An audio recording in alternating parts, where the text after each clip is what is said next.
अस्सलाम वालेकुम एस्पायरेंट्स। आज हमारा लेक्चर 3 है organising an essay and making an outline. तो पिछले लेक्चर में हमने ऑर्गेनाइज़ करना तो सीखा था, लेकिन उसमें हमने सिर्फ ब्रेनस्टॉर्मिंग सीखी थी कि किस तरह से आप ब्रेनस्टॉर्मिंग करोगे।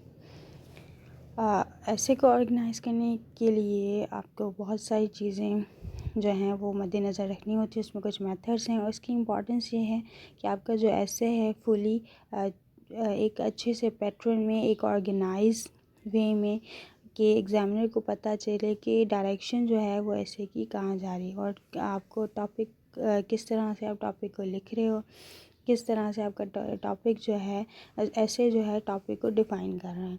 इसकी इम्पोर्टेंस बहुत ज़्यादा है। इस हिसाब से उसका स्ट्रक्चर भी बहुत इम्पॉर्टेंट है। तो सारी चीज़ें जो है उसकी इम्पोर्टेंस में आती हैं।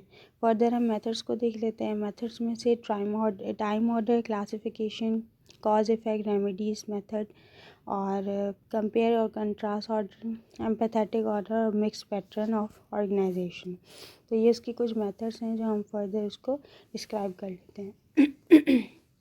फर्स्ट मेथड जो है टाइम क्रोनोलॉजिकल ऑर्डर, वो क्या होता है ऐसे में जिसमें time division of the parts of the essay into major stages of time, जिसमें आपने सेंटेंसेस में पास्ट, प्रेजेंट और फ्यूचर का जो है वो चेक करना होता है कि कभी आप सेंटेंसेस को, पास्ट के सेंटेंसेस को कभी कभार प्रेजेंट में या फ्यूचर में कन्वर्ट ना कर दें लिटिल बिट मिस्टेक की वजह से।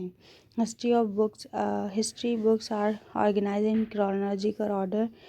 एग्जाम्पल टॉपिक, मतलब जो भी आपको टॉपिक दिया गया है, टॉपिक के हवाले से फिर एग्जाम्पल ले लें तो मॉडर्निटी इज़ अनएंडिंग प्रोजेक्ट। तो इस टॉपिक को आप ऐसे लेकर चलेंगे जिसमें from birth of modernity to the era of post modernism. फिर आपने बर्थ ऑफ मॉडर्निटी अलग से देखना है कि जैसे फॉर एग्जांपल गैलीलियो और साइंटिफिक एडवांसमेंट जो भी हैं उसको लेकर चलना है। फिर डिक्लाइन ऑफ मॉडर्निस्ट प्रोजेक्ट किस तरह से हुआ, जिसमें कांग्रेस ऑफ वियना और रिस्टोरेशन ऑफ ओल्ड ऑर्डर हुआ। फोर्थ पे मॉडर्निटी री इमर्जेंस कैसे हुई, जिसमें age of progress and scientist advancement, industrial revolution and new challenges to the modernity. फिर Marx theory to cure ills of modernity. At the last आपने बताना है कि era of the post modernism और फिर क्रिटिकल थ्योरी करके सारे जो है इस सिनेरियो को, टाइम के सिनेरियो को ऐसे लेकर चलना है। फिर आता है हमारा कि सेकंड नंबर क्लासिफिकेशन आपने कैसे करनी है। क्लासिफिकेशन जो है वो डिवीजन इनटू कैटेगरीज, कुछ कैटेगरीज में टॉपिक को डिवाइड कर देना है, जिसमें आपसे कभी कभार पूछा जाता है, कभी कभार नहीं भी पूछा जाता। तो आपने सोशल, इकोनॉमिक, पॉलिटिकल, कल्चरल और लीगल जो भी एस्पेक्ट्स होंगे वो डिस्कस करने होते हैं। बाद औक़ात कुछ और टॉपिक में जिस तरह से इंडिविजुअल, फैमिली, सोसाइटी, कंट्री और रीजन के बारे में पूछा जाता है। फिर जिस तरह से अगर एग्जांपल ले लें status of women in Pakistan, तो उसमें आपने डिस्कस क्या करना है, what is the status of women in Pakistan. फिर आपने उसमें अपने सोशल, पॉलिटिकल, इकोनॉमिक, लीगल और इंडिविजुअल, फैमिली और बर्डन ऑफ प्रूफ, ये सारी चीज़ें जो हैं आपने इसमें डिस्कस करनी है। फिर आता है कि कॉज और इफ़ेक्ट की रेमेडी क्या है, या कॉज और इफ़ेक्ट की रेमेडी या फिर प्रॉब्लम और सोल्यूशन ऑर्डर। इसमें आपने क्या करना है, यूज़ फॉर प्रॉब्लमेटिक एसेस जो होते हैं उनमें आपने यूज़ करना है। एग्जांपल ले लें जिसमें energy crisis in Pakistan informal economy और इन्फ्लेशन इन पाकिस्तान। तो इस तरह के अगर एसेस आते हैं तो आपने कॉज और इफ़ेक्ट की रेमेडी यूज़ करनी है। और कॉज और इफ़ेक्ट की रेमेडी को देखने के लिए ऑफ एन इशू, मतलब कोई भी ऐसा इशू हो, give impacts and finally resolve the issues by giving solutions. Fourth पे है compare and contrast order. Compare और कंट्रास्ट ऑर्डर करना है। कंपेयर और कंट्रास्ट ऑर्डर के अगर आपको एसेस दिए जाते हैं तो उसमें आपने क्या करना है, involves ideas showing similarity and differences. तो आपने टॉपिक की कुछ सिमिलैरिटीज़ बतानी है और कुछ डिससिमिलैरिटीज़ बतानी है। In this kind of essays, it is important to decide whether you will be concentrating on similarities or differences. तो इसमें ये इम्पोर्टेंस है कि आप, कभी कभार ऐसा होता है हम सिमिलरिटीज़ पे ज़्यादा फोकस कर लेते हैं, डिफरेंसेस पे कम, तो आपने इन दोनों को बैलेंस करके चलना है। Are modern was not holy wars, modern wars जो हैं वो हॉली वॉर्स हैं या नहीं है। तो ऐसे में आपने क्या करना है, मॉडर्न वॉर्स को भी सामने रखना है और हॉली वॉर्स जो होती है उनको भी सामने रख के साथ साथ लेकर चलना है अपने आर्ग्यूमेंट को कि देखें कि ना मॉडर्न वॉर हॉली वॉर्स है या नहीं है। तो इसकी सारी चीज़ों को साथ लेकर फिर अपने आर्ग्यूमेंट को सपोर्ट करना है या फिर अगेंस्ट करना है। अगर आपका मतलब कि जिस तरह से मैंने पहले भी बता चुकी हूँ कि अगर आपका मौक़िफ़ जो है वो उसके एविडेंस के हिसाब से आपका स्ट्रॉन्ग है तो आप अगेंस्ट में भी जा सकते हैं। Your argument yes modern wars are not holy wars, तो इस तरह से आप डिससिमिलरिटीज़ को ज़्यादा शो करवा सकते हैं। फॉर एग्ज़ाम्पल मॉडर्न वॉर्स जो हैं, एग्जाम्पल अगर आप ले लें तो modern wars are not holy wars because modern wars are materialistic in nature while holy wars were spiritual driving. तो इस तरह एग्जांपल देकर ना आपकी ये जो कंपेयर और कंट्रास्ट के ऑर्डर्स के जो भी आपके एसेज आते हैं तो आप इनमें डिफ्रेंशिएट कर सकते हो। हर चीज़ जो है वो फोकस और इसके अलावा प्रैक्टिस से आती है। बाकी 1 या 2 दिन में आप ऐसे की प्रैक्टिस नहीं कर सकते। तो इसके लिए एटलीस्ट आपको 15 to 20 या फिर 1 होल मंथ के लिए प्रैक्टिस करनी पड़ेगी और इस पे इंग्लिश पे भी बहुत ज़्यादा फोकस और ग्रिप जो है वो होनी चाहिए। 5th पे एम्पैथेटिक ऑर्डर, किस तरह से ऐसे में आप मतलब कि मेंटेन करोगे, किस तरह से ऐसे को ऑर्गेनाइज करोगे।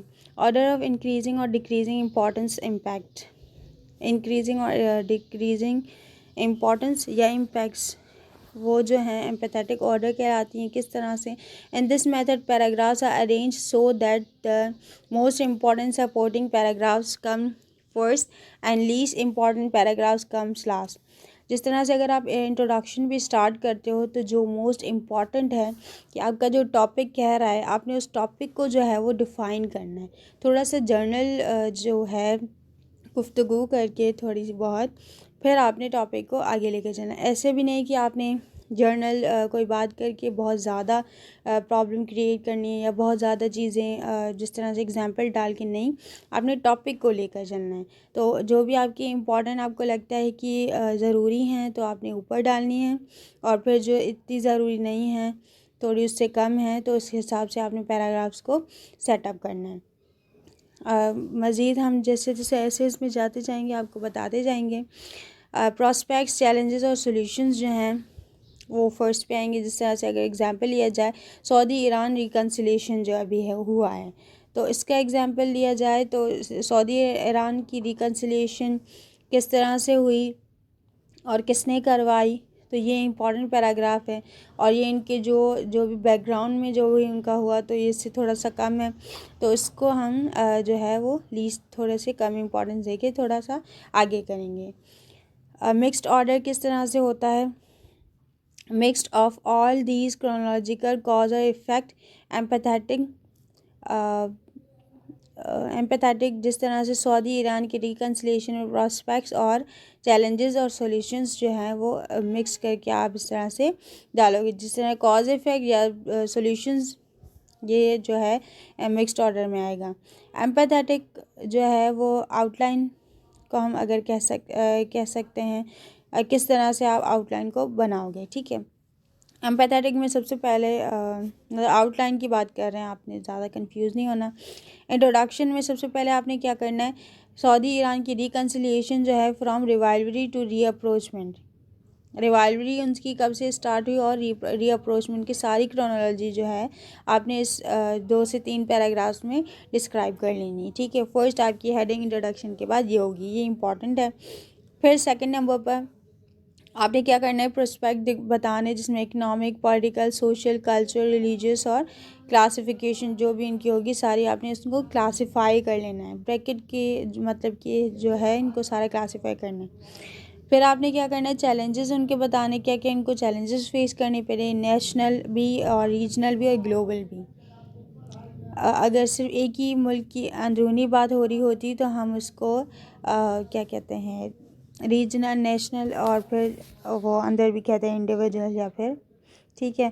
फिर आता है कि वे फॉरवर्ड क्या है या सॉल्यूशंस क्या हैं। तो वे फॉरवर्ड बहुत अच्छा वर्ड है जो डिस्क्राइब करने में आसानी होती है। फिर सॉल्यूशंस ये कॉमन सारे यूज़ करते हैं, ठीक है। ग्लोबल एंड रीजनल जो भी इसके वे फॉरवर्ड्स निकलते हैं वो आपने इसमें डालने, और फिर लास्ट में कंक्लूजन। तो ये जो है आप इसको अलग अलग से भी कर सकते हो, हेडिंग करके, और फिर उनकी सब हेडिंग्स में इकोनॉमिक, पॉलिटिकल, सोशल, कल्चर और रिलीजियस भी।